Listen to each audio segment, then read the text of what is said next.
Tuyển tập hạt giống tâm hồn. Tâm hồn và tình yêu của Thiên Nga.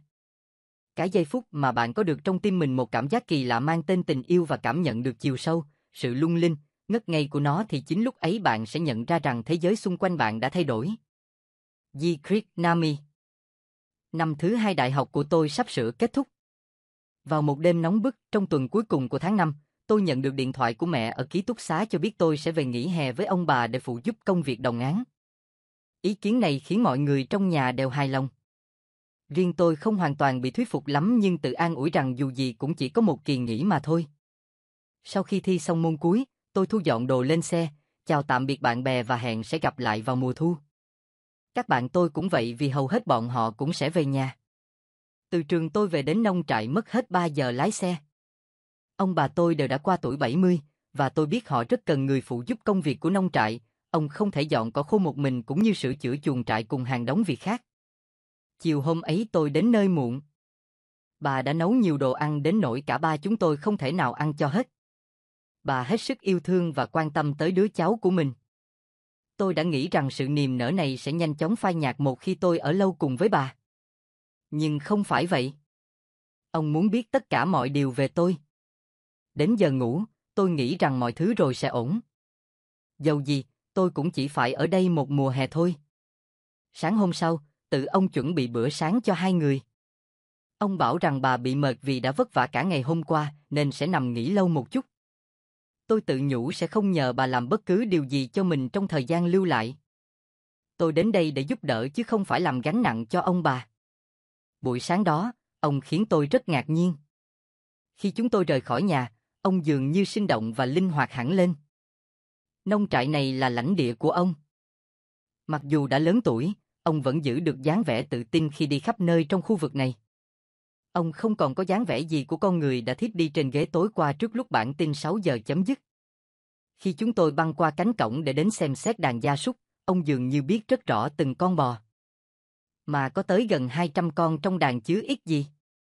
Chúng tôi không thật sự làm nhiều việc trong ngày đầu, nhưng tôi lấy làm cảm phục về tất cả những gì mà ông đã thực hiện trong suốt những năm tôi chưa sinh ra. Ông không được ăn học đầy đủ nhưng đã nuôi dạy 4 người con khôn lớn nên người nhờ vào nông trại này. Tôi thật sự ấn tượng sâu sắc về điều đó. Nhiều tuần lễ trôi qua. Đến tháng 6, chúng tôi đã gom xong cỏ khô, cột lại thành bó và cất vào nhà kho. Tôi cũng dần quen với chuyện cùng ông làm việc mỗi ngày. Những gì cần làm ông đều dự tính sẵn trong đầu và mỗi ngày chúng tôi chỉ việc thực hiện từng phần. Buổi chiều tối ở nhà, tôi thường đọc sách hay nói chuyện với bà. Bà không bao giờ chán những câu chuyện ở trường hay bất cứ chuyện gì có liên quan đến tôi. Bà còn kể cho tôi nghe về thời bà mới gặp ông, về tình yêu của ông dành cho bà, về ánh mắt thuở ban đầu mà bà còn nhớ mãi về ông.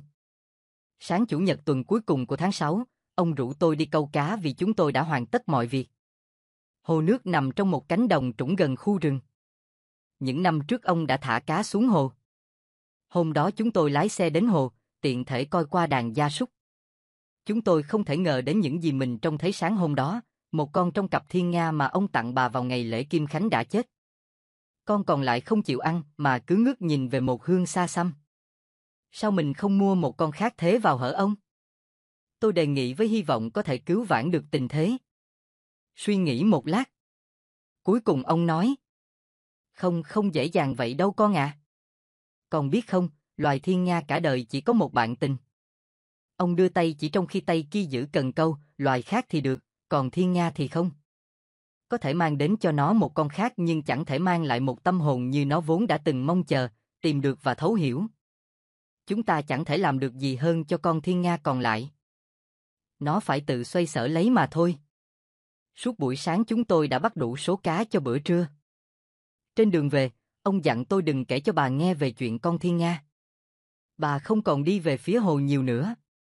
Vì thế, cho bà biết việc đó cũng chẳng ích gì. Vài ngày sau, ông và tôi có đi ngang hồ trong khi làm công việc kiểm tra đàn gia súc mỗi sáng. Chúng tôi trông thấy con thiên nga còn lại đang nằm đúng nơi bạn nó được tìm thấy trước đó. Và nó cũng đã chết. Ông và tôi bắt đầu tháng 7 bằng công việc dựng một hàng rào mới. Đêm ngày 12 tháng 7, bà tôi qua đời. Sáng hôm ấy tôi ngủ dậy muộn và ông cũng chẳng gõ cửa phòng gọi. Đêm gần 8 giờ sáng, tôi mới vội vã thay đồ và xuống bếp. Bác sĩ Morgan đang ngồi tại bàn trong nhà bếp. Ông ấy đã là hàng xóm của ông bà tôi từ lâu kể từ khi về hưu. Trước đây, ông có tới nhà tôi vài lần mỗi khi cần kíp. Ngay lập tức, tôi nhận ra có điều gì bất ổn. Sáng nay, bên cạnh chân bác sĩ là chiếc cặp đen cũ kỹ. Và, rõ ràng ông tôi đang run rẩy. Bà tôi đã đột ngột qua đời bởi chứng đột quỵ. Cha mẹ tôi đến ngay trong buổi chiều ấy. Người thân và bạn bè của ông bà cũng nhanh chóng tề tựu tại căn nhà cũ này.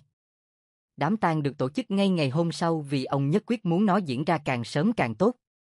Vào ngày thứ hai sau đám tang, ông nói trong bữa sáng. Đây là một nông trại bận rộn. Chúng tôi còn rất nhiều việc phải làm. Những người còn lại hãy trở về với công việc của mình. Hầu hết mọi người trong gia đình đều đã đi khỏi, nhưng đó là cách ông bảo mọi người là đã đến lúc phải về nhà. Cha mẹ tôi là người cuối cùng ra về sau bữa trưa. Ông tôi không phải là người có thể dễ dàng bộc lộ nỗi đau của mình cho ai khác. Cho nên, tất cả chúng tôi đều lo lắng cho ông. Mọi người đã bàn tính khuyên ông từ bỏ việc đồng áng. Cha mẹ tôi cũng nghĩ rằng ông đã già quá rồi nên không thể nào sống một mình ở đấy. Tuy nhiên, ông không hề bận tâm đến chuyện đó. Tôi thật sự tự hào về cách mà ông tự khẳng định mình. Những ngày hè còn lại dần trôi qua. Chúng tôi vẫn bận rộn với công việc. Tôi lờ mờ nhận thấy ông có điều gì đó khan khác nhưng không chắc lắm. Tôi bắt đầu nghi ngại liệu ông có thể sống tốt hơn được với một ai đó không, nhưng tôi biết ông không thể nào rời bỏ nông trại. Tháng 9 đang đến gần, nhưng tôi lại không muốn ra đi. Tôi cũng tính đến việc bỏ học kỳ mùa thu này để ở với ông thêm vài tháng cho ông bớt cô đơn. Khi tôi đề cập đến việc này, ông lập tức phản đối, bảo rằng chỗ của tôi là trường đại học chứ không phải chốn này. Cuối cùng đã đến lúc tôi phải thu dọn đồ lên xe và rời khỏi đây. Tôi bắt tay và ôm ông chào tạm biệt. Khi lái xe đi, qua kính chiếu hậu tôi còn nhìn thấy ông vẫy tay chào rồi quay về hương đồng cỏ để bắt đầu công việc kiểm tra đàn gia súc mỗi sáng. Đó là hình ảnh về ông mà tôi hằng lưu giữ trong tâm trí. Mẹ gọi điện đến trường cho tôi vào một buổi sáng giông bão để báo tin ông mất. Một người hàng xóm ghé ngang nhà uống cà phê sáng hôm đó và tìm thấy ông trong bếp. Ông mất vì chứng đột quỵ giống như bà. Trong khoảnh khắc đó, tôi đã hiểu ra được những điều mà ông đã cố gắng giải thích cho tôi về con thiên nga vào buổi sáng chúng tôi đi câu bên hồ. Tuyển tập hạt giống tâm hồn. Người chạy cuối cùng. Phần thưởng cao quý nhất cho công sức lao động của một người không phải là những gì người ấy nhận được, mà chính là qua đó anh ta đã tự cảm nhận được mình đã trưởng thành như thế nào. John Rukin. Cuộc đua marathon hàng năm ở thành phố tôi thường diễn ra vào mùa hè. Nhiệm vụ của tôi là ngồi trong xe cứu thương, theo sau các vận động viên, phòng khi có ai đó cần được săn sóc y tế. Người tài xế và tôi sẵn sàng trong xe, phía sau hàng trăm con người, chờ tiếng súng lệnh vang lên. Chúng ta sẽ theo sau người chạy cuối cùng nên anh hãy lái xe chậm chậm thôi, tôi nói với người tài xế, dù khi xe bắt đầu lăn bánh về phía trước. Hy vọng người cuối cùng sẽ chạy nhanh, anh pha trò. Khi đoàn người tăng tốc, nhóm chạy đầu tiên dần vượt lên trước. Chính lúc đó hình ảnh một người phụ nữ mặc quần sóc màu xanh da trời và áo thun rộng thùng thình đập vào mắt tôi. Dục, nhìn kìa. Chúng tôi biết mình đã nhận diện được người cuối cùng. Bàn chân chị ấy cứ chụm vào mà đầu gối lại cứ đưa ra. Đôi chân tật nguyền của chị tưởng chừng như không thể nào bước đi được, chứ đừng nói là chạy. Dục và tôi lặng lẽ nhìn chị từ từ tiến lên, chẳng ai nói lời nào. Chúng tôi cứ nhích lên từng quãng một rồi dừng lại để chờ chị. Nhìn chị chật vật đặt bàn chân này lên trước bàn chân kia mà tôi tự dưng thở dùng cho chị, rồi reo hò cổ động cho chị tiến lên. Tôi nửa muốn chị ngừng lại nửa cầu mong chị tiếp tục. Cuối cùng, chị là người duy nhất còn trong tầm nhìn. Tôi ngồi ra cả mép ghế, theo dõi với vẻ sợ sợ, phấn khích chen lẫn tôn kính, người phụ nữ vẫn kiên trì tiến tới, quả quyết vượt qua những dặm cuối cùng. Vạch đích hiện ra, tiếng người la ó ầm ĩ hai bên đường. Kìa, một người đàn ông đứng thẳng và tự hào đang chờ. Anh ấy cầm một đầu sợi ruy băng giấy kết, đầu kia buộc vào cây cột. Chị chậm chậm tiến tới, băng qua, giật đứt hai đầu sợi dây cho nó bay phấp phới sau lưng tựa như đôi cánh. Tôi không biết tên người phụ nữ đó, nhưng kể từ ngày hôm ấy chị đã trở thành một phần ký ức cuộc đời tôi và tôi phụ thuộc nhiều vào phần đời này. Với chị, điều quan trọng không phải là đánh bại những người chạy khác hay giành lấy phần thưởng, mà là cố hoàn thành đoạn đường đua cho dù phải nỗ lực tới đâu. Mỗi lúc gặp phải tình huống quá khó khăn, quá tốn thời gian hoặc tưởng như không thể làm được, tôi lại nghĩ đến người chạy cuối cùng. Liền sau đó thì mọi việc trở nên thật dễ dàng đối với tôi. Tuyển tập hạt giống tâm hồn. Lắng nghe những điều giản dị. Hãy bỏ tất cả những ưu phiền của hạn vào một chiếc túi lũng.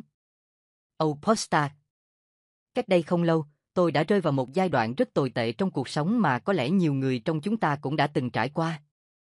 Khi đó, với tôi mọi thứ đều trở nên chán chường và tẻ nhạt, sức khỏe giảm sút, ngọn lửa nhiệt tình và hăng hái đã tắt ngấm. Điều đó tác động thật đáng sợ đến cuộc sống và công việc của tôi. Mỗi sáng, tôi nghiến chặt răng lại tự nhủ, hôm nay, cuộc sống tiếp tục trồi theo lối mòn của nó đấy. Mình phải vượt qua nó. Nhất định mình phải làm như thế. Nhưng rồi chuỗi ngày nhàm chán vẫn kéo dài, và tình trạng tê liệt, không lối thoát ấy dường như ngày một tệ hơn. Đã đến lúc tôi biết mình cần phải nhờ giúp đỡ. Tôi đã đến gặp một bác sĩ. Ông ta lớn tuổi hơn tôi và trông có vẻ cộc cằn. Tuy nhiên, tôi không ngờ rằng sau vẻ bề ngoài không mấy thiện cảm kia là một con người rất uyên thâm và từng trải. Tôi kể với vị bác sĩ một cách đau khổ, rằng dường như tôi bị bế tắc. Liệu bác sĩ có thể giúp tôi không? Tôi không biết. Vị bác sĩ chậm rãi trả lời, rồi chống tay nhìn chằm chằm vào tôi một lúc lâu. Đột nhiên ông hỏi. Hồi còn bé, anh thích nơi nào nhất? Hồi còn bé à? Tôi hỏi lại. Sao bác sĩ lại hỏi như vậy? Tôi nghĩ là ở bãi biển. Gia đình tôi có một ngôi nhà nghỉ bên bờ biển. Cả nhà đều thích nó. Vị bác sĩ nhìn ra ngoài cửa sổ, đưa mắt theo mấy chiếc lá thu rơi rụng rồi hỏi tiếp. Thế anh có thể làm theo lời tôi nói trong cả một ngày không? Tôi nghĩ là được. Tôi sốt sắng trả lời. Được rồi. Tôi muốn anh làm như vậy. Theo lời vị bác sĩ, hôm sau tôi phải lái xe đến bãi biển một mình và không được đến trễ quá 9 giờ sáng. Tôi có thể ăn trưa, nhưng không được đọc, viết, nghe đài hay nói chuyện với bất kỳ ai. Thêm nữa, ông ta nói. Tôi sẽ đưa cho anh một toa thuốc, cứ cách 3 giờ thì dùng một lần. Rồi ông lấy một tờ giấy trắng xé thành 4 mảnh, viết vài chữ lên mỗi mảnh, gấp lại và đánh số rồi trao chúng cho tôi. Anh hãy dùng những liều thuốc này vào lúc 9 giờ sáng, 12 giờ trưa, 3 giờ chiều và 6 giờ tối theo số thứ tự. Bác sĩ nói nghiêm túc đấy chứ à? Tôi ngỡ ngàng. Hỏi. Vị bác sĩ bật cười. Anh sẽ không nghĩ là tôi đang đùa khi tôi lấy tiền khám bệnh của anh. Sáng hôm sau, với niềm tin nhỏ nhoi về phương thuốc của vị bác sĩ, tôi lái xe đến bãi biển một mình đúng như lời ông dặn. Một ngọn gió đông bắc thổi qua, mặt biển trông xám xịt và những cơn sóng vỗ ầm ào như giận dữ. Tôi ngồi trong xe, phía trước là cả một ngày dài đằng đẵng và trống rỗng. Rồi tôi mở mảnh giấy thứ nhất ra xem. Trên đó là hàng chữ, "Y hãy chăm chú lắng nghe." Không thể hiểu nổi. Chắc vị bác sĩ đó điên mất rồi. Ông ta đã cấm tôi nghe nhạc, đọc báo và tiếp xúc với những người khác rồi, còn cái gì khác nữa để mà nghe cơ chứ? Tuy nhiên, tôi vẫn quyết định làm theo lời ông. Tôi ngẩng đầu lắng nghe. Chẳng có âm thanh nào ngoài tiếng sóng vỗ ầm ầm đều đặn, tiếng kêu lét chét của con mòng biển, và tiếng ầm ĩ của vài chiếc máy bay trên bầu trời. Những âm thanh thật quen thuộc. Tôi ra khỏi xe. Một cơn gió mạnh làm chiếc cửa đóng sập vào. Tôi tự hỏi, phải chăng vị bác sĩ đề nghị tôi phải chú ý lắng nghe những âm thanh đó? Tôi leo lên một đụn cát và nhìn ra phía xa xa của bãi biển hoang vắng. Ngồi ở đây tôi nghe thấy tiếng sóng biển gầm thét lớn hơn, át cả những âm thanh khác. Và đột nhiên tôi nghĩ, hẳn phải có những âm thanh khác nữa bên dưới những tiếng sóng đó, tiếng soạt nhẹ của các trồi dạt, tiếng thì thầm của gió trong đám cây dại mọc ở cồn cát, nếu như người nghe thật chăm chú. Như bị thôi thúc, tôi nhảy xuống biển và ngụp lặn trong làn nước. Bỗng thấy buồn cười về hành động của mình, tôi chúi đầu vào đám rong biển. Ngay lúc ấy, tôi khám phá ra rằng, nếu chú tâm lắng nghe, ta còn có thể nghe được những khoảnh khắc khi mà tất cả mọi thứ đều ngừng lại như chờ đợi.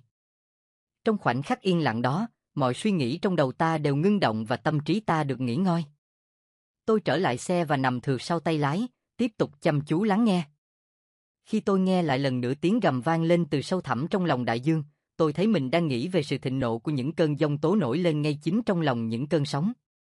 Sau đó tôi nhận ra mình đang nghĩ đến những thứ còn to lớn hơn cả chính bản thân tôi và lòng tôi thấy khuây khỏa với những ý nghĩ ấy. Cứ như thế, Buổi sáng trôi qua rất chậm chạp.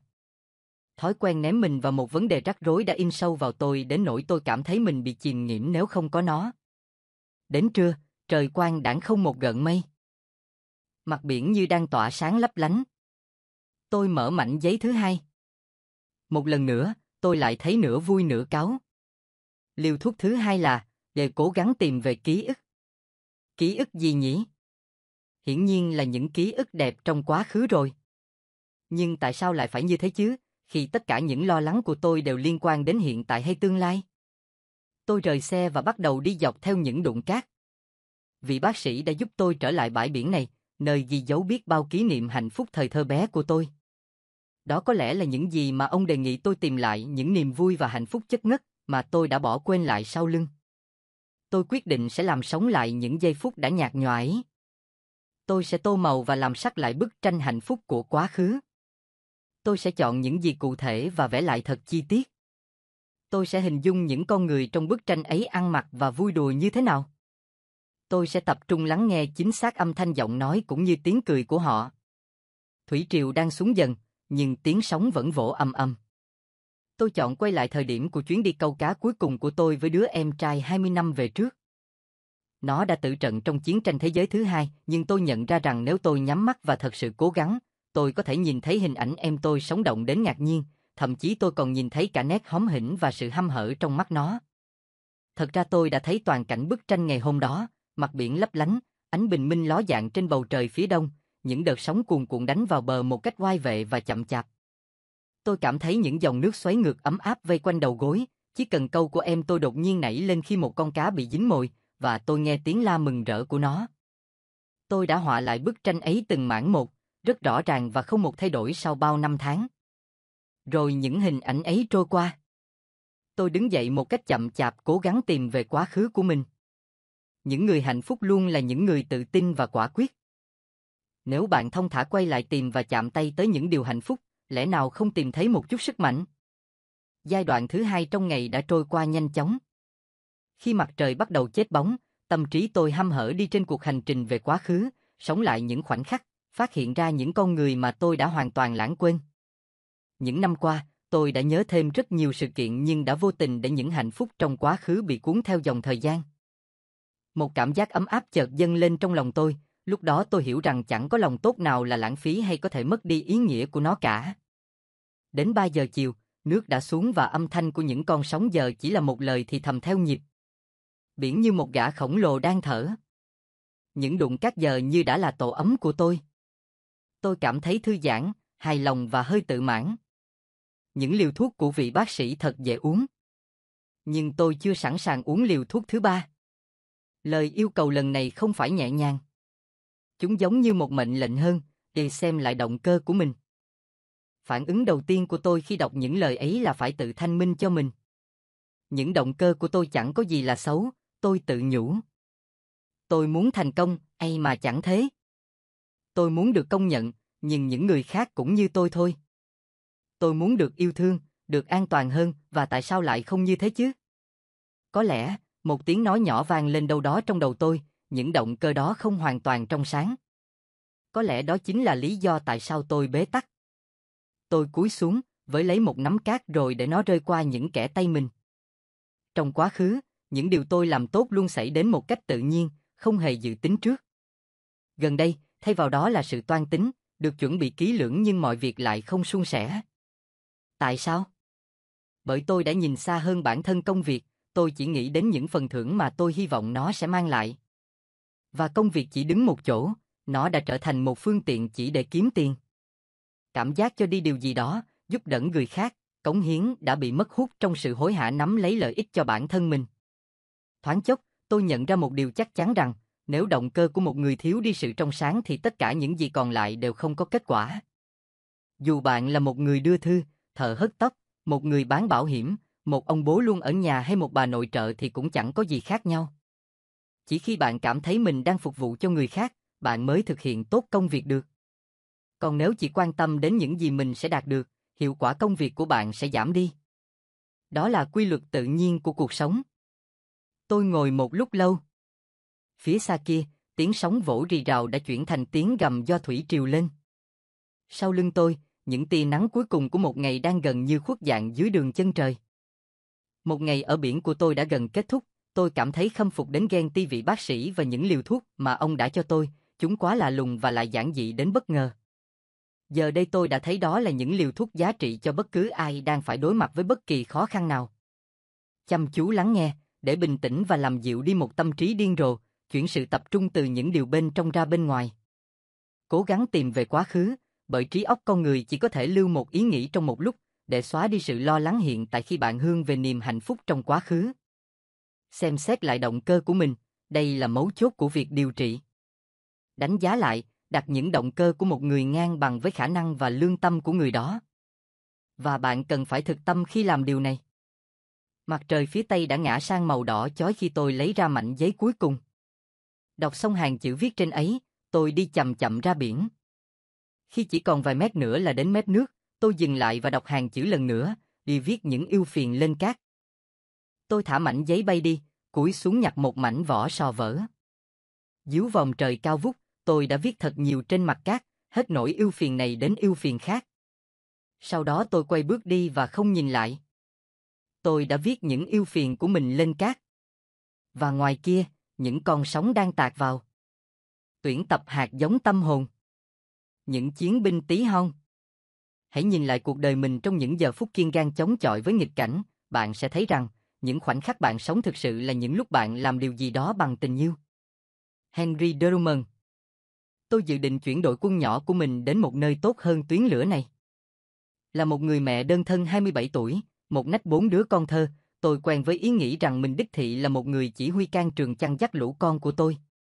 Thật ra thì đời sống của chúng tôi có khác gì đang trong một trại huấn luyện tân binh đầy khắc nghiệt đâu.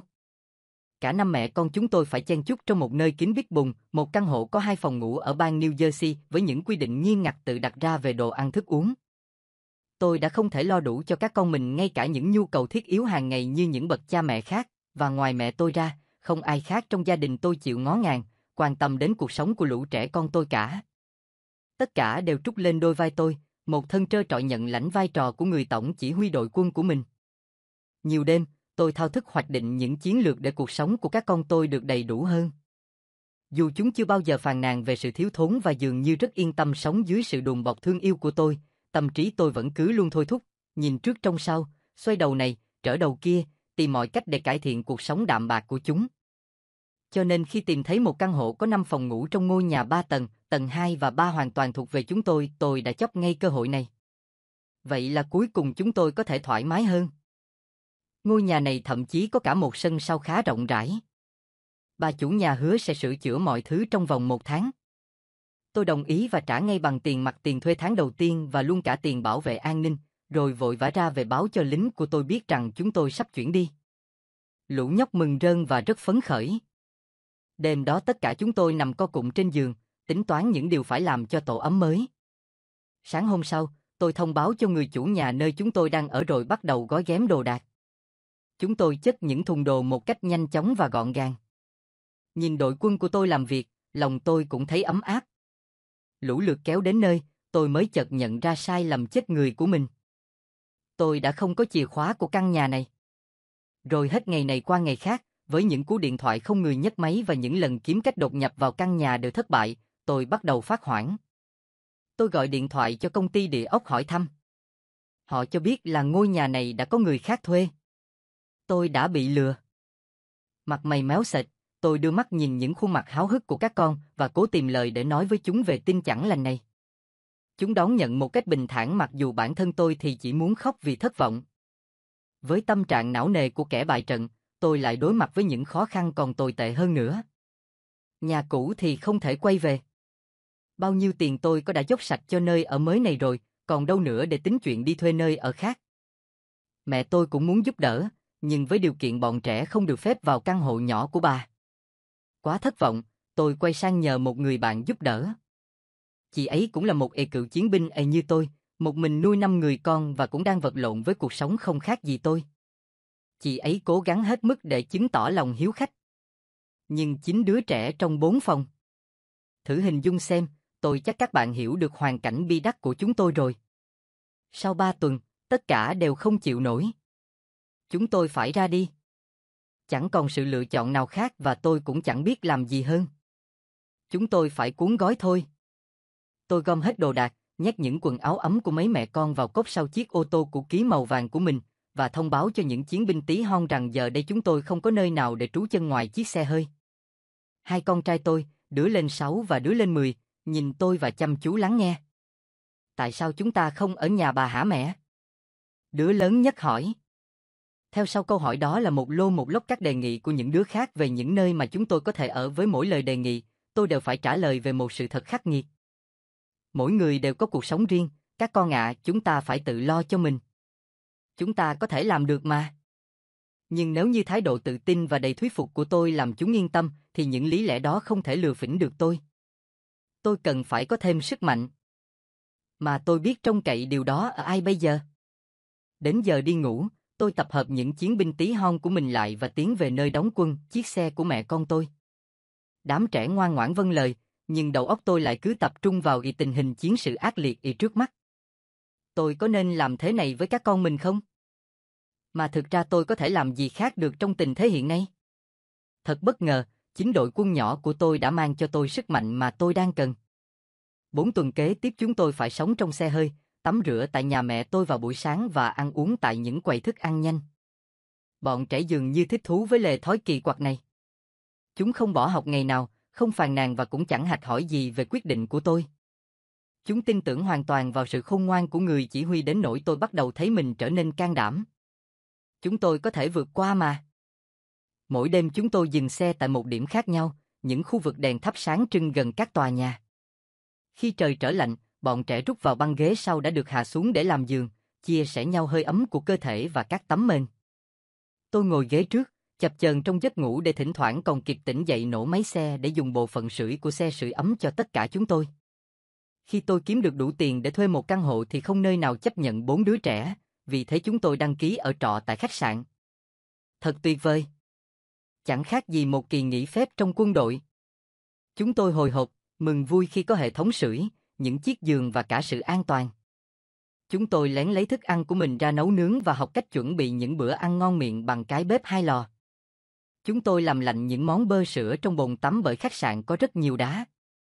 Cuối cùng, sau nhiều tháng, người chủ căn nhà đầy hứa hẹn ngày trước gửi một lệnh phiếu trả lại tất cả số tiền của tôi và hết lời xin lỗi. Tôi đã dùng số tiền này tìm thuê một căn hộ khác.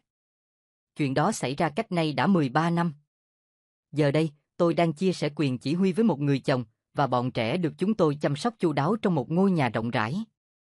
Mỗi sáng, khi đi kiểm tra đội quân của mình, giờ đã cao gần bằng tôi nhớ đến sự tuyệt vọng ngày nào, kẻ thù khủng khiếp mà chúng tôi đã cùng nhau chiến đấu và chiến thắng. Tôi cảm tạ ơn trên đã ban cho tôi những chiến binh tí hon này, đội quân bé nhỏ lì lợm, dũng cảm, những chiến binh chẳng bao giờ biết khiếp sợ trong cuộc hành quân ghê gớm đó. Lòng can đảm của chúng chính là chất liệu làm nên điều vĩ đại nhất của các anh hùng. Tuyển tập hạt giống tâm hồn. Có công mài sắt. Một trong những điều đáng khích lệ nhất mà bạn có thể làm là tự xác định chính mình, biết mình là ai, tin vào cái gì và muốn đi tới đâu. Sheila Murray Better. Hoàng Molinsi luôn ấp ủ ước mơ được đứng trên sân khấu với mong muốn mang lại những phút giây thư giãn cho mọi người. Tuy cô đã thành công đôi chút trong các cuộc thi tài năng ở địa phương, nhưng cha mẹ cô vẫn không mấy tin tưởng quyết định chọn nghề diễn viên hài kịch của con mình là đúng. Buổi trình diễn đầu tiên của Hoàng ở New York là vào cuối hè tại một câu lạc bộ, bố mẹ cô cũng đến xem. Tiết mục bắt đầu bằng một bài hát vui nhộn, nhưng sự tập trung mà khán giả dành cho cô chỉ như sự lưu tâm khi chiếc xe đẩy chở thức ăn tráng miệng đi ngang qua bàn họ. 300 con người mãi chuyện trò huyên náo, chẳng ai chú ý gì đến nghệ sĩ trên sân khấu. Đau nhói và sượng sùng, Hoàng vẫn cố gắng kiên nhẫn vận dụng hết khả năng của mình để hoàn thành từng phần đoạn một. Sau lời cảm ơn, đầy nhũng nhặn, Hoàng bỏ chạy vào nhà bếp, nước mắt rơi lã chã. Cha mẹ cô lúng túng. Nhưng cho chính bản thân họ nhiều hơn là cho con gái. Thất bại này càng khiến cha của Hoàng, tiến sĩ Molinsi, kiên quyết khuyên cô từ bỏ giấc mơ gắn với ngành giải trí để đeo đuổi một ngành nghề khác thực tế hơn. Nhưng đây là cuộc đời con và con quyết sống với nó đến cùng, Hoàng bướng bỉnh. Cuộc tranh luận kết thúc bằng việc Hoàng rời gia đình đến thành phố New York. Cô thuê nhà, kiếm sống qua ngày và nuôi dưỡng ước mơ bằng cách tham gia sân khấu tạp ký. Sự tận tụy của cô cũng dần được đền đáp, sau này cô nhận được một chân biên kịch và là hoạt náo viên cho Candid Camera, Một chương trình ít tiếng tăm ở California. Dù nỗ lực cách mấy, cô vẫn không bao giờ được ông bầu Alin Fung nhớ đúng tên, mà luôn bị gọi bằng bất cứ tên gì ông ta chợt nghĩ ra, từ Jerry, Ginny cho đến Jackie. Một hôm, cô nhận được một cú điện từ Thế Tông Gai Sâu, nơi cô nộp đơn xin một vai nhỏ. Họ muốn cô xuất hiện chung với Johnny Carson, diễn viên hài kịch vĩ đại đương thời. Viện lý do bị bệnh để xin nghỉ một hôm ở Candid Camera, Hoàng quyết tâm nắm lấy vận hội này. Trên sân khấu, Hoàng và Carson lập tức diễn ăn ý với nhau ngay, thậm chí còn hay hơn cả kịch bản. Cuối vở, Carson phấn khích hét to lên với hàng triệu khán giả qua màn ảnh nhỏ rằng: "Chà, cô Tiếu Lâm quá! Rồi cô sẽ trở thành ngôi sao cho mà xem." Ngày hôm sau, hàng tá lời mời biểu diễn tới tấp được gọi về từ khắp mọi miền đất nước, đưa Hoàng vào danh sách những diễn viên hài kịch hạng A. Sau cùng, cô cũng xin nghỉ ở Candid Camera, khiến ông Fung vừa giận dữ vừa hối tiếc. Nhai nhóc nhép củ cà rốt, ông ta bảo: "Tôi nghĩ là cô đã phạm một sai lầm lớn, Diêu à. Đây là lần sau cùng cô bị gọi sai tên." Kể từ đó, cái tên Hoàng Molinsi luôn được xương lên thật chính xác. Xa xa nơi đó, tận phía chân trời, là những ước mơ, hoài bão của tôi. Có thể tôi không bao giờ với tới chúng được, nhưng tôi có thể nhìn lên và ngắm vẻ đẹp của chúng, tin tưởng vào chúng và cố gắng thay đổi chúng. Louisa May Alcott. Tuyển tập hạt giống tâm hồn. Không đầu hàng số phận. Nếu tôi có thể ước cho mình một cuộc sống không gặp trở ngại nào thì hấp dẫn thật đấy, nhưng tôi sẽ khước từ vì khi ấy tôi sẽ không học được điều gì từ cuộc sống nữa. Alison Jones. Những khởi đầu của năm 1993 dường như báo hiệu đây không phải là năm tốt đẹp trong đời tôi. Đó là năm thứ 8 tôi một thân một mình nuôi 3 đứa con còn đang tuổi đi học, trong đó đứa con gái lớn chưa hôn ước gì cả vừa sinh cho tôi đứa cháu đầu tiên, còn tôi cũng sắp chia tay với người đàn ông tử tế sau 2 năm hò hẹn. Tháng 4 năm ấy, tôi được gọi đi phỏng vấn và viết bài về một người phụ nữ sống tại một thị trấn nhỏ ở bang Minnesota. Thế là, ngay trong mùa lễ phục sinh, tôi cùng Andrew, con trai 13 tuổi của tôi, lái xe qua 2 tiểu bang để đến gặp người phụ nữ có tên là Jan Turner. Trong chuyến đi dài đó, thỉnh thoảng tôi lại gọi chuyện với Andrew để lôi thằng bé ra khỏi những cơn ngủ gật. Còn biết không, cô ấy bị cụt cả 2 chân tay. Ồ, thế thì làm sao cô ấy đi lại được nhỉ? Chúng ta sẽ biết khi tới nơi. Cô ấy có con không mẹ? 2 con trai, chúng tên là Tyler và Coily, cả hai đều là con nuôi. Chuyện gì đã xảy ra với cô ấy vậy mẹ? Mẹ không rõ nữa. Trước khi phải cắt bỏ đi tay và chân, cô ấy đã từng là giáo viên thanh nhạc ở trường tiểu học và chỉ huy dàn đồng ca tại nhà thờ. Andrew lại thiếp đi trước khi tôi kể nốt cho nó nghe những thông tin ít ỏi mà tôi biết về Giang. Khi đến tiểu bang Minnesota, tôi chợt băn khoăn không hiểu người phụ nữ tôi sắp gặp mặt đã phản ứng ra sau khi nghe cái tin khủng khiếp là mình phải cắt bỏ cả 2 tay 2 chân như vậy. Làm sao cô ấy có thể sinh sống được?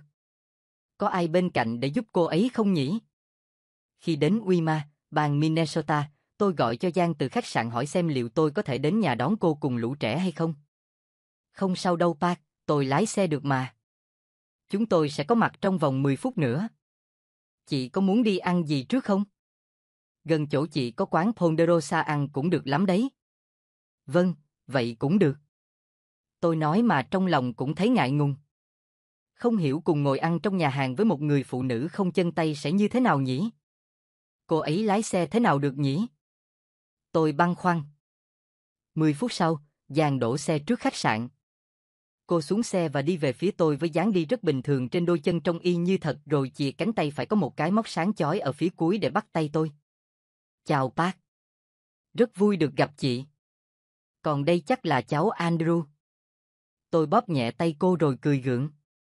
Vâng, đây là cháu Andrew. Sau đó, tôi nhìn ra băng ghế sau xe cô và cười với 2 cậu bé, chúng cũng đang cười rất tươi với tôi. Giang vui vẻ ngồi vào sau tay lái. Lên nào. Coily, xích vào cho bạn Andrew ngồi đi con. Chúng tôi vào nhà hàng, ăn uống và trò chuyện trong lúc bọn trẻ tán gẫu với nhau. Cả buổi tối hôm đó, việc duy nhất mà tôi phải làm giúp Giang Turner là mở nắp lò sốt cà chua. Sau đó, trong khi lũ trẻ đang vui đùa trong hồ bơi của khách sạn, Giang và tôi ngồi trên bờ hồ. Cô kể cho tôi nghe về cuộc sống của cô trước khi xảy ra thảm kịch. Hồi ấy, lúc nào tôi cũng bận rộn. Cuộc đời đẹp đến nỗi tôi đã nghĩ đến chuyện nhận nuôi thêm một đứa thứ ba. Tôi thấy lương tâm mình cắn rứt. Phải công nhận rằng người phụ nữ này sống tốt hơn là tôi nghĩ. Giang tiếp tục. Một ngày Chủ nhật trong tháng 11 năm 1989, tôi đang thổi kèn trung thét ở nhà thờ thì bất chợt thấy mệt, chóng mặt và buồn nôn. Tôi cố để không quỳ xuống ngay giữa buổi lễ, và hai cậu thanh niên đã đưa tôi về nhà khi buổi lễ vừa kết thúc.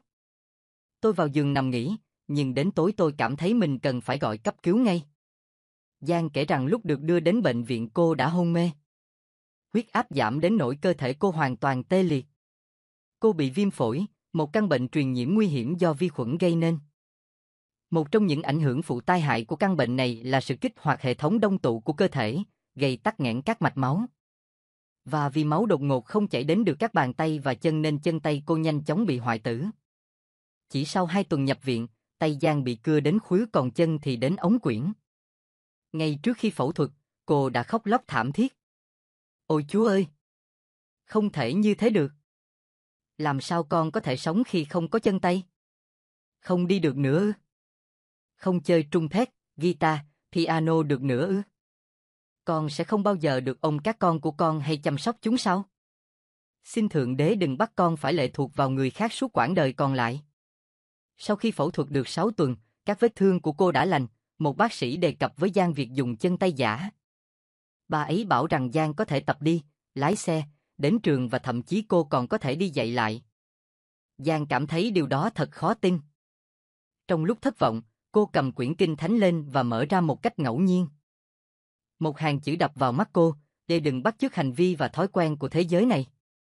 Hãy làm cho mình luôn mới mẻ và khác biệt trong những điều con làm và suy nghĩ. Con sẽ học từ chính kinh nghiệm của mình kìa những điều giúp con thật sự hài lòng. Giang đã suy nghĩ về điều đó, về việc trở thành một người mới mẻ và khác biệt, và cô quyết định thử dùng chân tay giả. Với cái khung tập đi buộc đến gần khuỷu tay và một bác sĩ trị liệu giúp đỡ, cô chỉ có thể loạng choạng trên đôi chân chừng 2-3 phút trước khi ngã xuống trong đau đớn và kiệt sức. Từ từ thôi, Giang tự nhủ. Hãy là một con người mới từ hành động đến suy nghĩ, nhưng làm từng bước một. Ngày hôm sau, cô thử mang đôi tay giả, một hệ thống dây cáp thô, các dải cao su và những cái móc được vận hành bằng sợi đai quàng qua vai Giang. Bằng cách cử động các cơ vai, chẳng bao lâu cô có thể đóng mở những cái móc để nhặt và giữ đồ vật cũng như mặc quần áo và ăn uống. Trong vòng vài tháng, Giang có thể làm được hầu như mọi việc trước đây cô đã từng làm, chỉ khác là theo một cách mới mẻ và khác biệt mà thôi. Tuy nhiên, khi được về nhà sau 4 tháng trị liệu, tôi vẫn cảm thấy bất an về cuộc sống của mình cùng các con. Nhưng khi về đến nơi, xuống xe rồi bước vào nhà và ôm chặt các con, tôi đã bỏ tất cả mọi lo lắng và ưu phiền sau lưng. Trong khi tôi và Giang tiếp tục trò chuyện, bé Coily leo khỏi bể bơi, đến gần rồi quàng tay ôm vai mẹ. Khi nghe mẹ kể về những tiến bộ mới trong việc nấu ăn của mình, Coily cười toe toét. Mẹ cháu giỏi còn hơn cả trước khi bị bệnh nữa, vì bây giờ mẹ biết làm bánh kếp ngon tuyệt. Giang cười sung sướng như người vừa được ban nguồn hạnh phúc lớn lao và được thỏa mãn trong cuộc sống. Sau chuyến viếng thăm của chúng tôi, Giang đã lấy thêm bằng đại học thứ 2 ngành giao tế và trở thành phát thanh viên cho đài phát thanh địa phương. Cô cũng học thêm về tôn giáo và hiện là người dạy giáo lý ở nhà thờ nơi cô ở tại Weimar. Giang chỉ cho biết đơn giản rằng tôi là một con người mới và khác biệt, tôi đã chiến thắng nhờ tình yêu bất tận và sự sáng suốt của Thượng Đế. Sau khi gặp Giang, tôi cũng trở thành một con người mới và khác.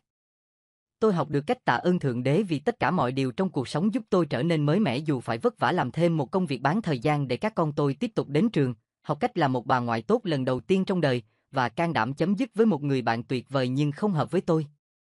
Có thể Giang không có tay chân bằng xương bằng thịt, nhưng cô có một trái tim và tâm hồn nóng bỏng hơn bất kỳ người nào tôi từng gặp. Cô đã dạy tôi biết cách nắm giữ mọi điều mới mẻ và khác biệt xuất hiện trong cuộc đời bằng tất cả lòng nhiệt thành để luôn có cảm giác hân hoan của người chiến thắng. Tuyển tập hạt giống tâm hồn. Mái nhà chở che. Nếu ngôi nhà bạn bị cháy, hãy tự sưởi ấm mình bằng ngọn lửa ấy. Ngạn ngữ Tây Ban Nha. Tôi thật sượng sùng khi bước vào năm đầu tiên ở trường trung học.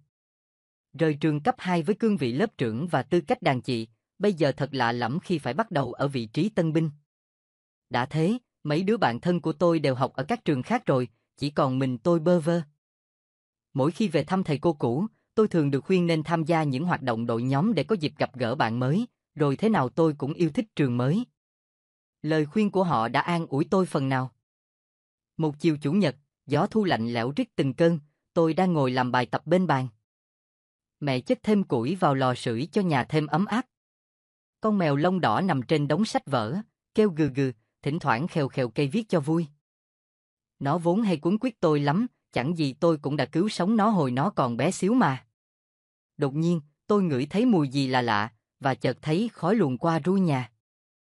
Nó lan nhanh đến nỗi tôi mờ cả mắt.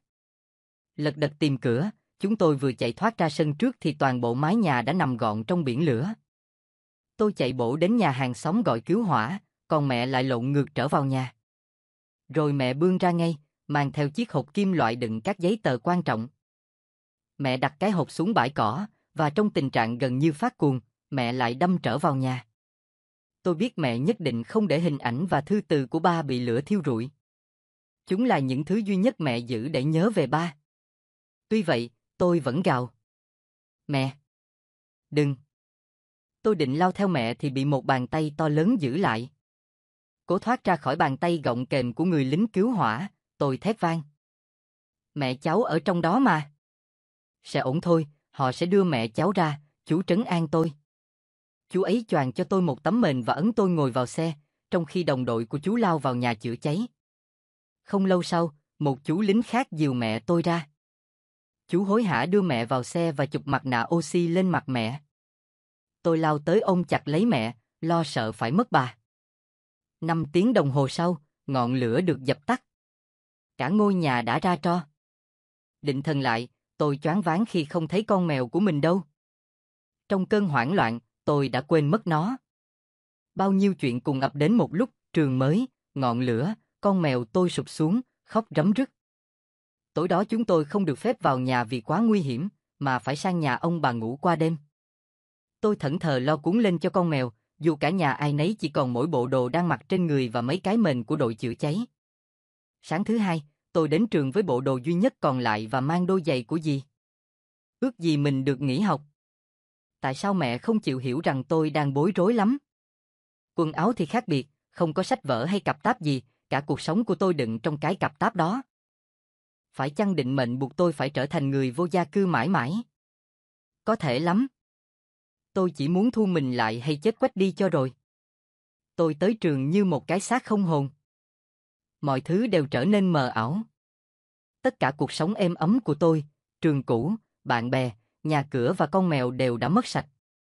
Sau buổi học, khi đi ngang qua chỗ từng là ngôi nhà của mình, tôi sững người vì những thiệt hại bày ra trước mắt. Ngọn lửa đã nuốt trọn mọi thứ. Chúng tôi chỉ còn giữ lại được những cuốn album, giấy tờ và một số đồ cá nhân mà mẹ tôi đã liều mình cứu ra. Con mèo yêu quý của tôi cũng mất dạng. Trái tim tôi đau nhói. Chúng tôi phải thuê chỗ ở mới. Không còn thẻ tín dụng hay bất cứ giấy tờ nào để có thể rút tiền ngân hàng nên phải mượn tiền ông bà. Rồi người ta cũng dọn dẹp đống gạch vụn đi. Nhưng tôi vẫn hay thơ thẩn tạt qua nhà cũ, hy vọng sẽ tìm thấy con mèo ở đâu đó. Tôi nhớ nó khủng khiếp, nhớ những khi nó đi theo chọc phá và leo lên váy mình. Rồi đột nhiên, mọi người trong trường trung học, kể cả thầy cô, đều biết cảnh ngộ của tôi. Tôi lúng túng như thể mình phải chịu trách nhiệm cho tai họa vậy. Cách khởi đầu để nổi tiếng ở trường mới là thế này ư? Quả tình đấy đâu phải là cách để được mọi người quan tâm mà tôi mong muốn. Những người trước đây chưa bao giờ nói chuyện với tôi nay xúm lại và hỏi han dồn dập. Điều này mà xảy ra trước vụ hỏa hoạn thì ắt hẳn tôi kinh ngạc lắm.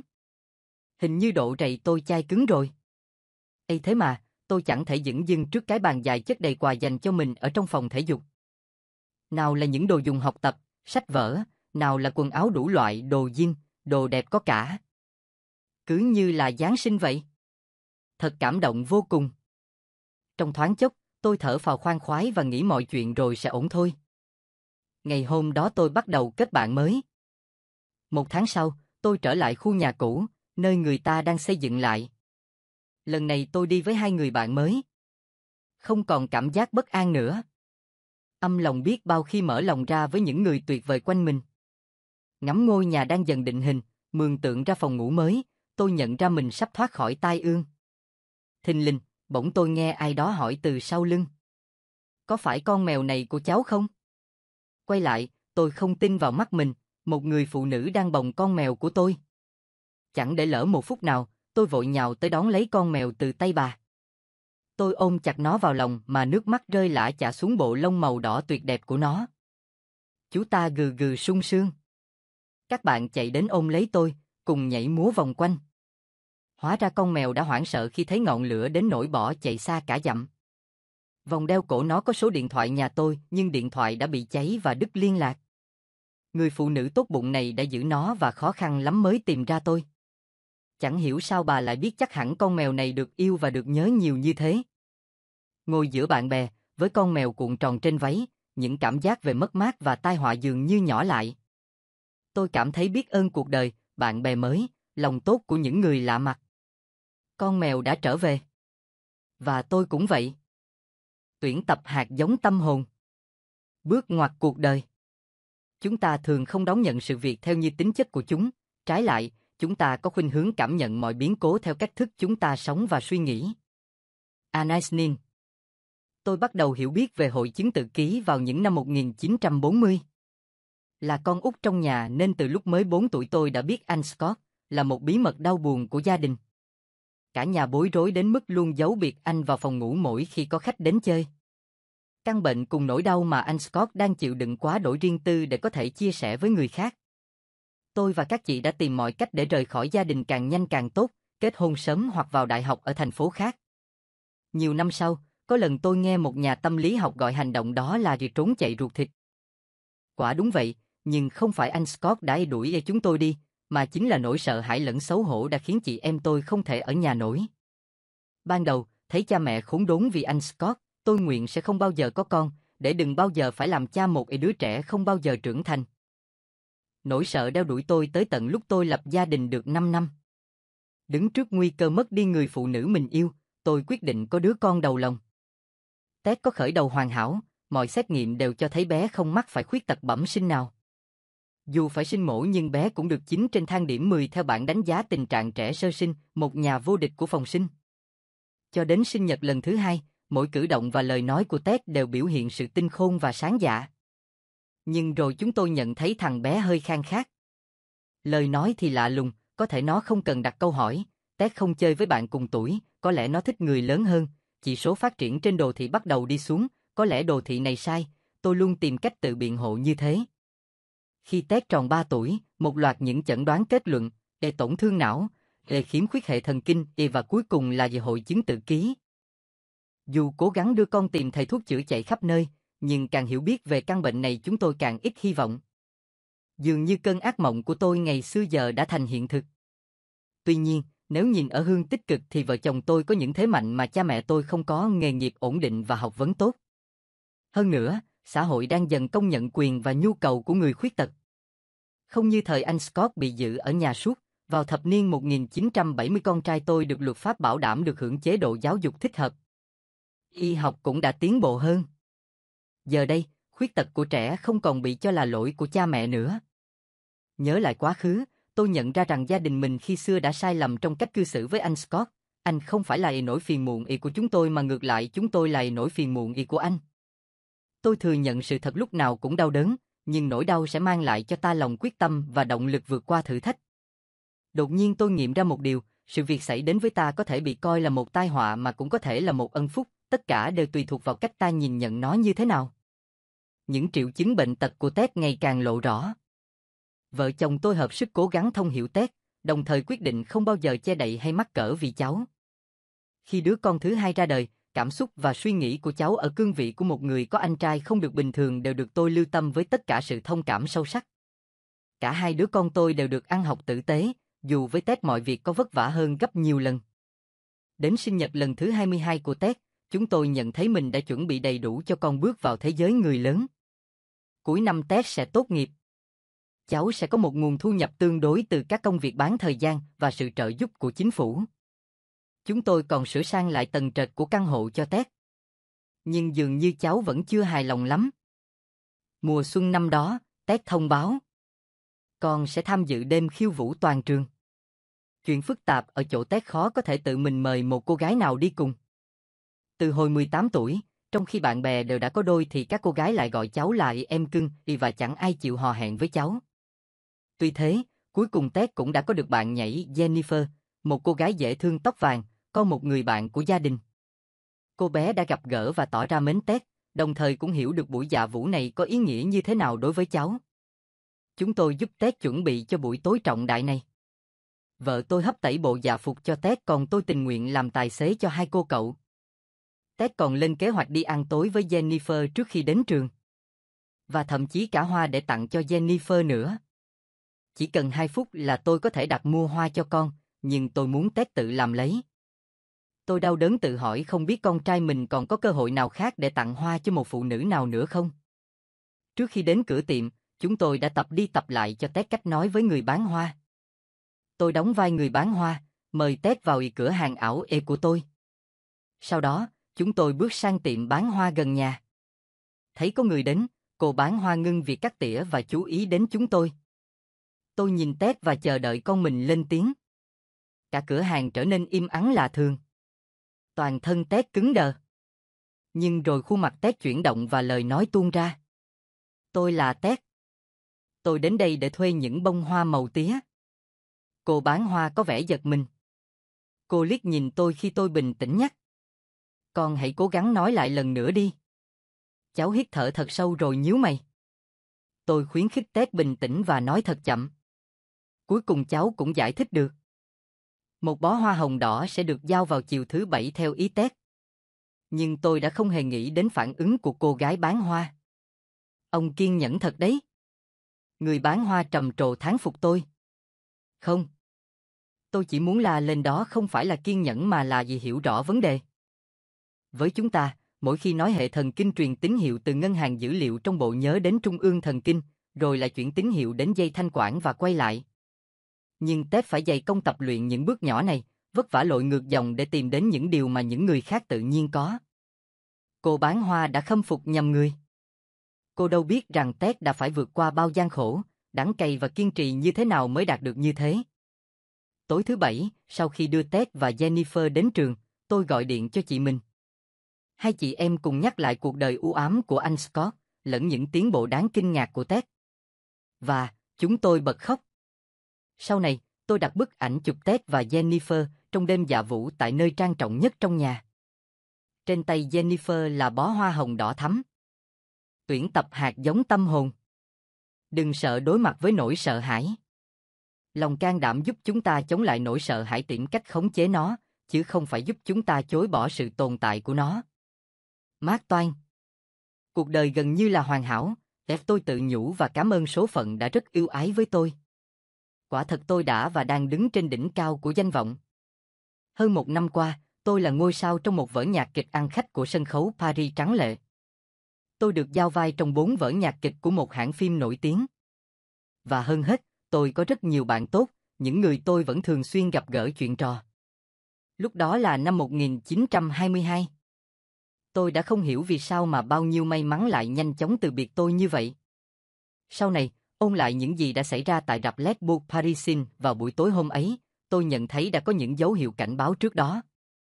Trong nhiều tháng trời, tôi đã làm việc quá sức, lại thiếu ngủ thường xuyên.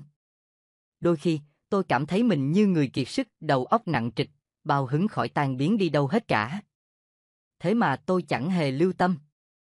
Chắc chỉ mệt mỏi chốc lát thôi, tôi tự nhủ, rồi lại bước ra sân khấu, tự ép mình diễn thật hay đúng như những gì khán giả mong đợi. Tuy nhiên, tối hôm ấy sự việc không diễn ra bình thường như mọi tối. Trước đó, vào bữa trưa kéo dài hàng giờ với bạn bè, tôi đã ngu ngốc đắm mình trong rượu ngon và nít thật căng bụng. Tôi tranh thủ chợp mắt vài phút với hy vọng sẽ tỉnh táo lại trước giờ diễn. Thế nhưng khi đến rạp hát, đầu tôi cứ phừng phừng như bốc lửa. Trước đây tôi chưa bao giờ rơi vào tình trạng say sẩm như thế này. Tôi cố gắng xua tan nó khi chờ nghe gọi đến lớp diễn của mình. Dù vậy khi nghe gọi, những lời này như đến từ một nơi xa xăm nào đó. Tôi bước ra sân khấu, xương lên lời thoại quen thuộc của vai tôi diễn. Nhưng rõ ràng có điều gì đó không ổn. Tôi có thể nhận thấy điều đó qua ánh mắt của người bạn diễn. Khi tôi hát tiếp đoạn thứ hai, sự ngạc nhiên trong tôi đã chuyển thành lời báo động và tôi kinh hoàng nhận ra rằng mình đã hát nhầm lời của cảnh 3 thay vì cảnh 1. Tôi cố gắng hết sức lấy lại bình tĩnh nhưng vô vọng. Đầu tôi lúc ấy đột nhiên rối tung. Tôi như kẻ mất hồn.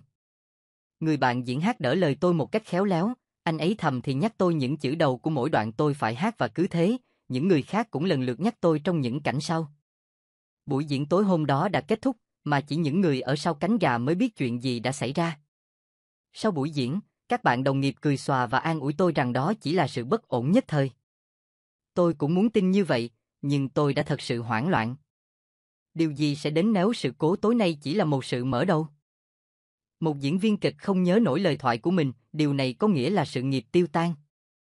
Một dấu chấm hết cho một nghề nghiệp đã đưa tôi thoát khỏi những quán cà phé tồi tàn ở Montmartre, nơi tôi đã phải hát để kiếm sống qua ngày, để đến những rạp hát sang trọng nhất của Paris trắng lệ kèm với tiền thù lao hàng ngàn đô la mỗi tuần. Ngày hôm sau, tôi đọc đi đọc lại lời thoại của mình, ôn lại từng câu ca, lời hát mà tôi đã thuộc lầu cả năm qua. Nhưng đến tối, nỗi kinh hoàng quay trở lại và đi kèm theo nó là cơn ác mộng đeo đẳng tôi nhiều tháng liền. Đứng trên sân khấu, tôi thấy mình không tài nào tập trung được vào lời thoại phải nói lúc ấy mà đầu óc cứ mãi chạy theo những lời thoại của một vài cảnh sắp tới và cố gắng chuẩn bị để nói những lời này. Tôi hết ngập ngừng thì lại nói lắp bắp. Sự thoải mái, tự nhiên đã giúp tôi trở thành diễn viên danh tiếng chạy đi đâu mất. Rồi tôi thấy xây sẩm mặt mày, sàn diễn và mọi vật như quay vòng trước mắt tôi. Tôi thực sự sợ hãi nghĩ đến cảnh mình ngã gục ngay trên sàn diễn. Tôi đi khám hết bác sĩ này đến chuyên gia khác. Suy nhược thần kinh, họ nói rồi chích thuốc, dùng điện từ xoa bóp cho tôi, bắt tôi theo chế độ ăn kiêng đặc biệt. Nhưng tất cả đều vô hiệu. Người ta bắt đầu bàn tán xôn xao rằng sự nghiệp diễn viên của tôi đang trượt dốc. Tôi cố tránh gặp bạn bè vì tôi chắc họ cũng đã biết tình trạng bất ổn của tôi. Nhưng khi tình trạng đầu óc choáng váng xảy ra thường xuyên hơn, tôi biết rõ ràng sự suy sụp thần kinh là không thể tránh khỏi. Và nó đã đến thật. Lúc đó, mọi thứ với tôi thế là hết. Cả thế giới trước mắt tôi sụp đổ tan tành. Bác sĩ yêu cầu tôi đi nghỉ tại một khu điều dưỡng ở Sayung, một ngôi làng nhỏ bé ở miền Tây Nam nước Pháp. Thế giới của Maurice Chevalier đã vỡ vụn, tôi thở dài, đi và chẳng còn nơi nào có thể hàn gắn lại những mảnh vỡ ấy nữa. Tuy nhiên, lúc đó tôi đã không thể ngờ đến sự tin tường và lòng nhẫn nại của vị bác sĩ già tài giỏi tại Sayung. Đọc xong hồ sơ bệnh án của tôi, bác sĩ Robert Dubis vạch ra một phương án điều trị đơn giản chỉ bằng nghỉ ngơi và thư giãn. Sẽ chẳng ăn thua gì đâu, tôi uể oải nói, tôi hết thời rồi. Nhưng rồi trong nhiều tuần sau đó, theo lời bác sĩ, tôi thả bộ một mình dọc theo những con đường làng do ông vạch ra. Và dần dần tôi tìm thấy những nét yên bình trong vẻ đẹp của thiên nhiên, sự yên bình vẫn luôn tồn tại trong tôi mà tôi đã quên bẵng đi. Rồi cũng đến một ngày, bác sĩ Dubis khẳng định với tôi rằng thần kinh của tôi đã bình phục hoàn toàn. Tôi rất muốn tin ông nhưng trong lòng còn ngờ vực. Giờ đây sự hoảng loạn trong tôi không còn nữa nhưng tôi vẫn thấy mình chưa đủ tự tin. Một buổi chiều, bác sĩ Dubis đề nghị tôi trình diễn giúp vui cho một nhóm người nhân ngày hội làng. Cứ nghĩ đến chuyện phải đối mặt với khán giả, bất cứ khán giả nào là tôi thấy đầu óc mình trở nên mụ mẫm. Tôi vội vàng từ chối lời đề nghị đó. Tôi biết cô có thể làm được, Maurice, bác sĩ nói. Và cô phải chứng tỏ điều này cho chính bản thân cô. Đây là cơ hội tốt để cô khởi đầu đấy. Tôi thấy thật kinh hãi. Có gì bảo đảm là tâm trí tôi sẽ không rối tung lên như trước? Chẳng có điều gì bảo đảm cho cô cả. Bác sĩ Dubis chậm rãi nói, và ông tiếp tục với một câu nói mà đến hôm nay tôi vẫn nghe thấy văng vẳng bên tai mình như 30 năm trước, đừng sợ phải đối mặt với nỗi sợ hãi. Mãi đến khi ông giải thích, tôi mới hiểu hết ý câu nói đó của ông. Cô sợ lại phải bước lên sân khấu, do đó cô tự nói với mình thế là hết. Nhưng sợ hãi không bao giờ là nguyên nhân rời bỏ sàn diễn của cô cả, nó chỉ là một cái cớ mà thôi. Khi một người dũng cảm gặp phải nỗi sợ hãi, anh ta thừa nhận sự tồn tại của nó và rồi vững bước vượt qua mà không còn lưu tâm đến nó nữa. Ông dừng lại ở đó và đợi câu trả lời của tôi. Mãi một lúc lâu sau, tôi mới cất tiếng. Tôi sẽ thử xem. Tôi quay về phòng mà tim đập loạn xạ khi nghĩ đến những gì đang chờ đón tôi phía trước. Trong những ngày kế tiếp, tôi trải qua những giờ phút căng thẳng hồi hộp khi cứ nhai đi nhai lại lời bài hát mà tôi sẽ trình diễn. Rồi thử thách cuối cùng đã đến, tôi đứng sau cánh gà của một sân khấu nhỏ đợi đến lượt mình ra diễn. Ngay tức thời, nỗi sợ hãi lại vây lấy tôi, bất giác tôi muốn quay lưng và bỏ chạy thật nhanh. Nhưng từng lời nói của vị bác sĩ cứ vọng mãi bên tai tôi, đừng sợ phải đối mặt với nỗi sợ hãi. Và đúng lúc đó, dàn nhạc nghiệp dư của làng trổ nhạc ra hiệu đã đến phần biểu diễn của tôi. Tôi bước ra sân khấu và bắt đầu cất tiếng hát. Mỗi một lời tôi hát, mỗi một câu tôi ca tối hôm đó là cả một sự cố gắng đến khổ sở. Nhưng lần này, trí nhớ đã không chơi khăm tôi nữa. Khi bước xuống khỏi sân khấu trong tiếng vỗ tay nồng nhiệt, tôi cảm thấy niềm vui chiến thắng nâng bổng mình lên. Tối hôm đó, tôi đã không át đi được nỗi sợ hãi, đơn giản, tôi chỉ thừa nhận sự có mặt của nó và rồi tiếp tục công việc của mình mà không lưu tâm đến nó nữa. Biện pháp đó thật hữu hiệu. Rốt cuộc tôi đã nhìn thấy con đường giúp tôi quay lại với sự nghiệp của mình. Tôi tự nhủ, có thể tôi sẽ chẳng bao giờ lấy lại sự tự tin mà mình hằng có, bởi điều gì đã xảy ra một lần bất cứ lúc nào cũng có thể xảy ra lần nữa. Nhưng giờ đây tôi có thể sống cùng với nó, và tôi quyết tâm chứng tỏ mình sống chung được với nó. Con đường quay lại Paris thật không dễ dàng chút nào. Tôi chọn Melun, một thành phố nhỏ cách thủ đô vài dặm làm nơi khởi nghiệp trở lại. Tôi đến một rạp hát nhỏ và xin gặp người chủ rạp. Ông ta giật mình và ngạc nhiên nhìn tôi, và khi tôi đề nghị được hát với một số tiền thù lao nhỏ nhoi, ông nghĩ rằng tôi đang đùa. Nhưng tôi thuyết phục rằng tôi muốn nhờ ông giúp tôi trở lại sàn diễn, ông mới gật đầu ưng thuận. Và cứ theo cách này, tôi lại bắt đầu những buổi biểu diễn của mình hết thành phố này đến thành phố khác. Mỗi buổi biểu diễn là một cuộc đấu tranh đau đớn và khổ sở trong tâm trí tôi. Vậy là mình vẫn còn sợ à? Cứ mỗi lần như thế tôi lại thì thầm với mình, để thế thì đã sao? Cuối cùng, tôi tiếp tục lẩm bẩm những lời này khi đứng chờ lớp diễn của mình tại một hí viện lộng lẫy, mới xây đêm ở Paris, sẵn sàng đối mặt với khán giả thủ đô. Tối hôm ấy khi màn sân khấu hạ xuống cũng là lúc một chân trời mới mở ra trước mắt tôi. Tôi cúi chào liên tục trong tiếng vỗ tay vang dội cả hí viện rộng lớn. Thành công, sự thành công mà tôi đã từng có và từng mất, giờ đây đã quay trở lại với tôi. Từ buổi tối hôm ấy và cho đến mãi 4 thập kỷ sau đó, tôi đã tiếp tục công việc mà tôi yêu thích, mang tiếng hát đến cho khán giả ở khắp đất nước. Trong suốt thời gian đó, tôi cũng đã trải qua nhiều khoảnh khắc sợ hãi, và đúng như lời người bác sĩ già tài ba ở Sa Dung đã nói, thì chẳng có điều gì bảo đảm cho cô cả. Nhưng cảm giác đe dọa đó không bao giờ còn có thể khiến tôi từ bỏ sự nghiệp ca hát nữa. Đã bao lần trên đường đời, chúng ta đã để nỗi sợ hãi biến thành chướng ngại vật ngăn trở bước tiến của mình. Chúng ta thấy được điều mình mong muốn đang ở phía trước, nhưng thay vì thừa nhận nỗi lo sợ vẫn hiện hữu trong lòng nhưng chúng ta vẫn sẵn sàng tiến bước, chúng ta lại luôn viện mọi lý do để rồi cuối cùng ngán ngại và quay lùi cam chịu thất bại. Chính kinh nghiệm bản thân đã dạy tôi rằng, nếu chúng ta cứ mong đợi một khoảnh khắc tuyệt hảo, khi mà mọi chuyện được bảo đảm tuyệt đối an toàn và chắc chắn, thì giây phút đó sẽ không bao giờ tới. Và khi đó, những ngọn núi cao sẽ không còn ai chinh phục, những cuộc tranh đua không có người chiến thắng và hạnh phúc vĩnh cửu sẽ chẳng đến với ai.